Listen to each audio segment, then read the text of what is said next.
En Ecuador, donde hace minutos un grupo de encapuchados se tomaron un set de televisión. La Policía Nacional realizó una operación policial. Se tuvo como resultado 6 personas aprehendidas. Ecuador is currently undergoing a crisis, and today I wanted to give an update in regards to the situation, including my biggest concern for anyone coming here. But first, here's a summary of what's happened. On January 8th, President Daniel Noboa enacted the state of emergency known as toque de queda.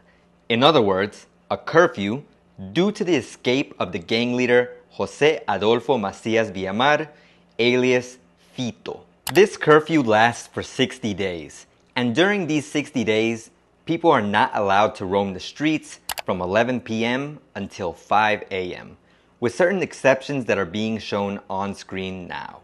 Chaos erupted one day after the curfew was declared when armed terrorists took over the TC news station in Guayaquil.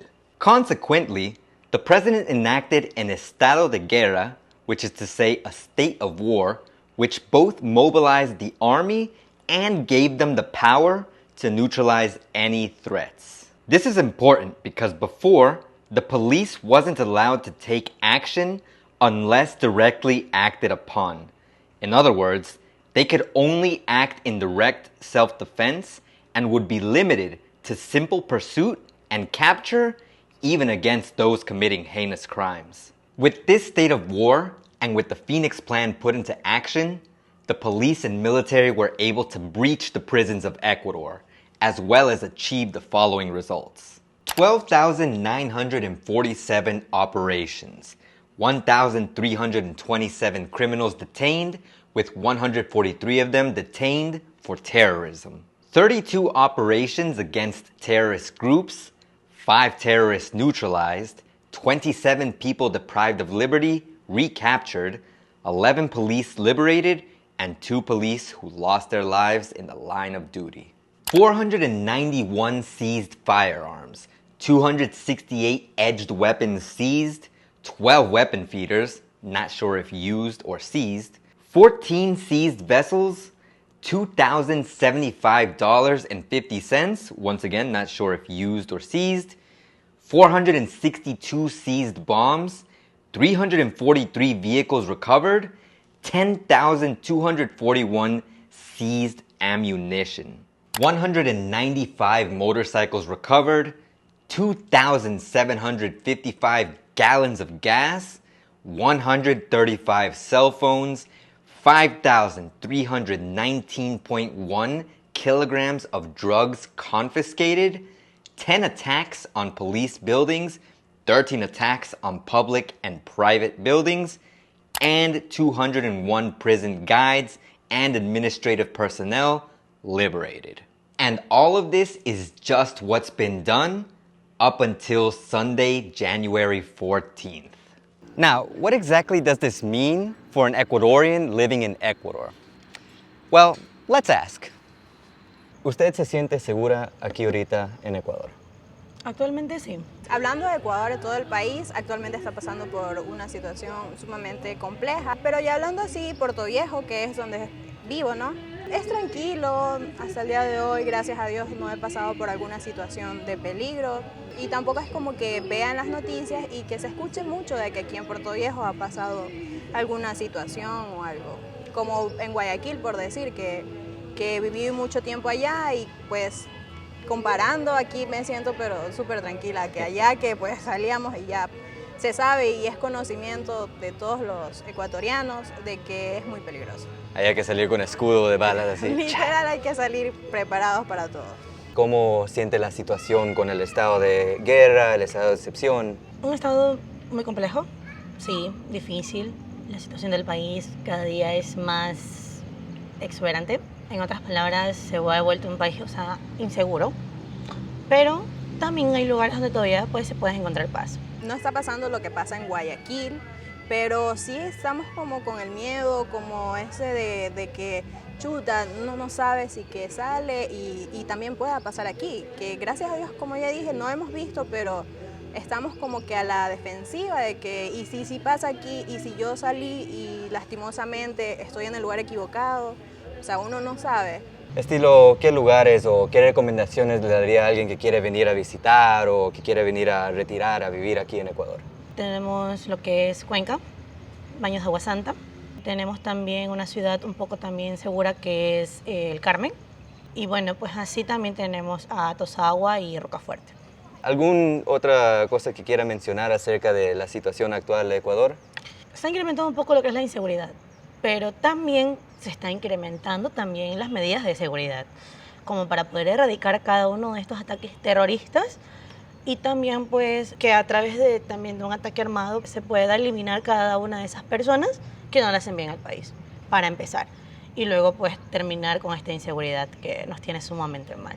Recomiendo mi país porque, claro, Ecuador es un país muy hermoso, tiene mucha biodiversidad, hay paisajes sumamente hermosos y si que viene alguien, pues digamos, que no tiene la oportunidad de ir a Cuenca, de ir a Galápagos, sino que viene por paseo a visitar a un familiar y se queda en Guayaquil, en Puerto Viejo, en otras ciudades que sabemos que sí están sí están peligrosas, pues ahí lo que sí recomendaría es ser cuidadosos, no dar oportunidad, entre comillas, por decirlo así, de que nos roben, o sea, andar prevenidos, no sacar el celular en las calles, no sacar nada que sea llamativo para los ladrones, que lastimosamente uno ya no puede ni salir ni bien arreglado porque no sabe si que a la esquina ya le vayan a robar. Muchísimas gracias. No hay de qué.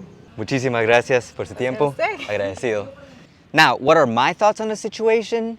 Well, when it comes to safety, I'm out here expressing the duality of what safety is like, because this is one of Puerto Viejo's most well-known and most visited parks, Rotonda Park. And I'm out here recording at around 11, 12 in the morning, and honestly, I might feel a little bit unsafe, but nothing has actually happened to me. And as you saw from the interviews that I just gave, there's a lot of people who don't feel unsafe being here. But I can't deny the fact that my helmet was actually stolen about 2 weeks ago with my motorcycle parked here at the park. And it was locked up with a lock that I had on the motorcycle. And it's weird because they took the helmet and not the lock.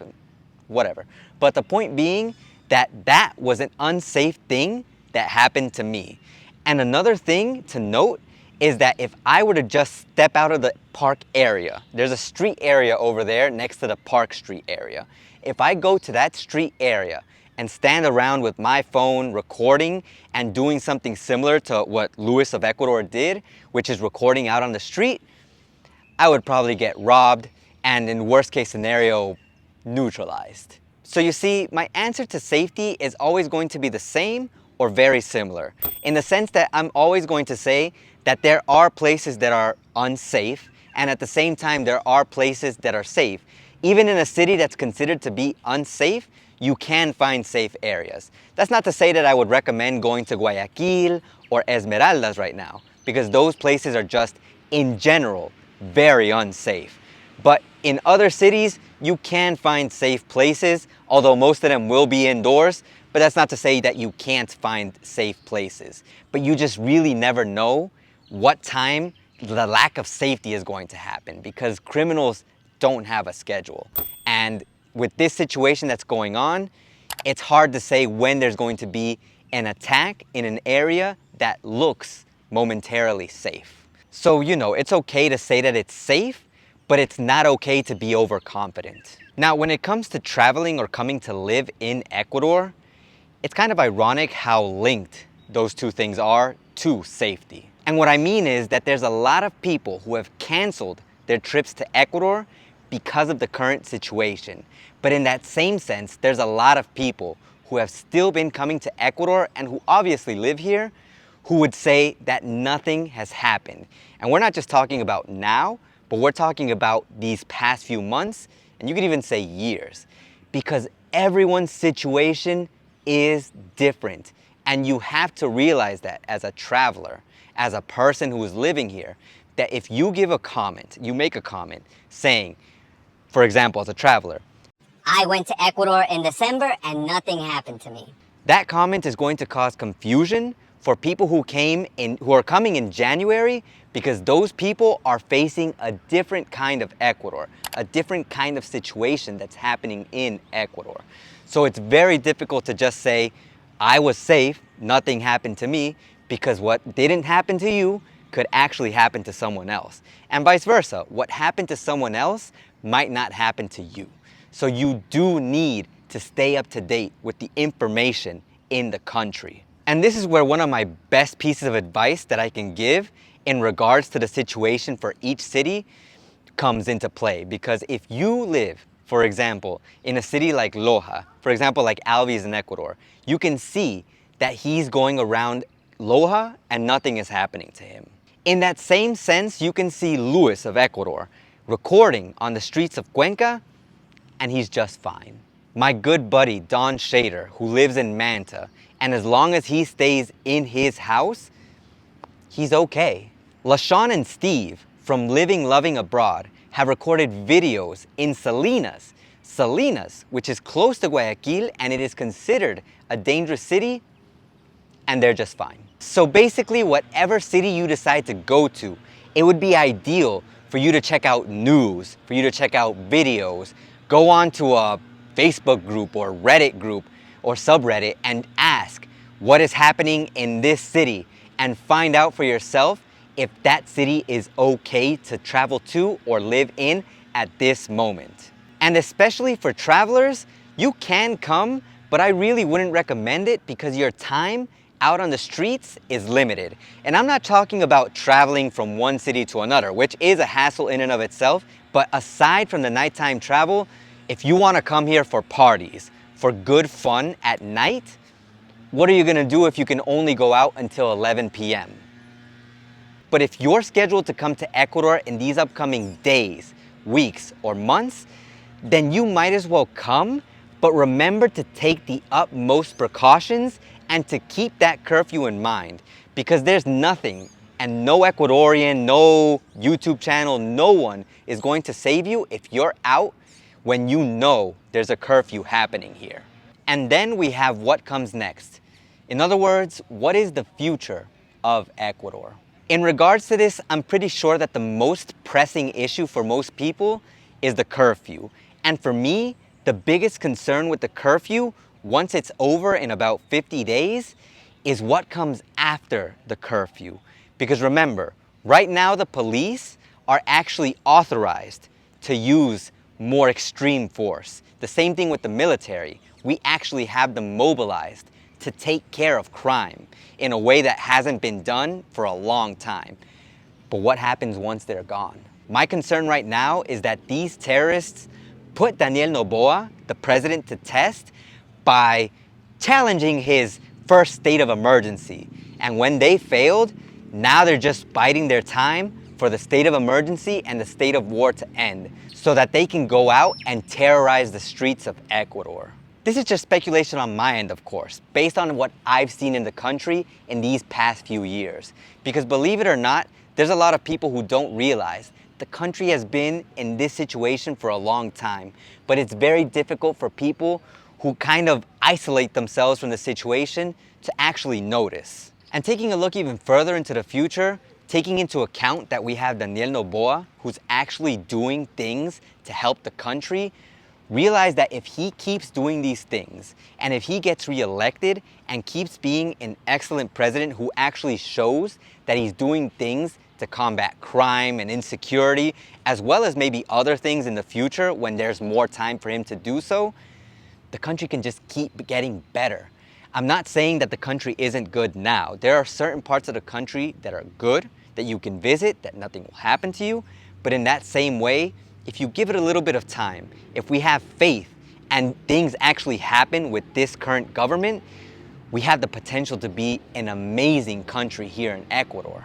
It's all just a matter of time. But while we wait for things to get better, I highly recommend you stay tuned to various news sources, including the YouTube channels that talk about different parts of the country, because that's going to be useful for you if you're visiting that part of the country, as well as news sources, national and international, and not just the most sensational news like what happened at the news station over here in Ecuador. And truly, I just want what's best for Ecuador, and I don't really know who's responsible for the situation that Ecuador is in right now, and I hope they're held accountable. But if they're not, The main thing is that Ecuador improves, that everything gets better, because that's what's going to lead us to a better tomorrow.